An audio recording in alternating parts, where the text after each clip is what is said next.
ఆదిలాబాద్ జిల్లా మంచిర్యాల పరిసరాల్లో ఆక్రమిత ప్రభుత్వ భూముల కట్టడాలను రెవెన్యూ అధికారులు కూల్చివేశారు. మంచిర్యాల శివార్లో ఉన్న సాయికుంట చెరువులో అనుమతి లేకుండా కట్టిన గోడలను తహసీల్దార్ కిషన్ తొలగించారు. ప్రభుత్వ భూముల్ని కొనుగోలు చేసిన వారు నష్టపోవాల్సి వస్తోందని తహసీల్దార్ హెచ్చరించారు. కబ్జాకు గురైన భూముల్ని పరిరక్షించేందుకు చర్యలు తీసుకుంటున్నామని చెప్పారు.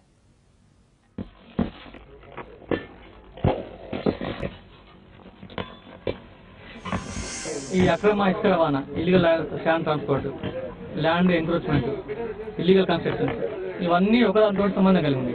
సో వీటిని కంట్రోల్ చేయాలంటే ప్రతి విభాగం మీద మేము కంట్రోల్ చేద్దాం అనుకుంటున్నాం. దానికోసం ఎవరైతే గవర్నమెంట్ భూములు కానీ సిక్క భూములు కానీ కన్స్ట్రక్షన్ కడుతున్నట్ల వాటిని ప్రాథమిక స్థాయిలోనే వాటిని కూల్ చేస్తున్నాం. చెరువులు, ట్యాంకుల వాళ్ళ సిక్కం ఏరియా గుర్తింపు ఐడెంటిఫై చేయడం కోసం మాత్రం ఈరోజు మేము మున్సిపాలిటీ వాళ్ళకు ఇరిగేషన్ వాళ్ళు లెటర్ పెడుతున్నాం.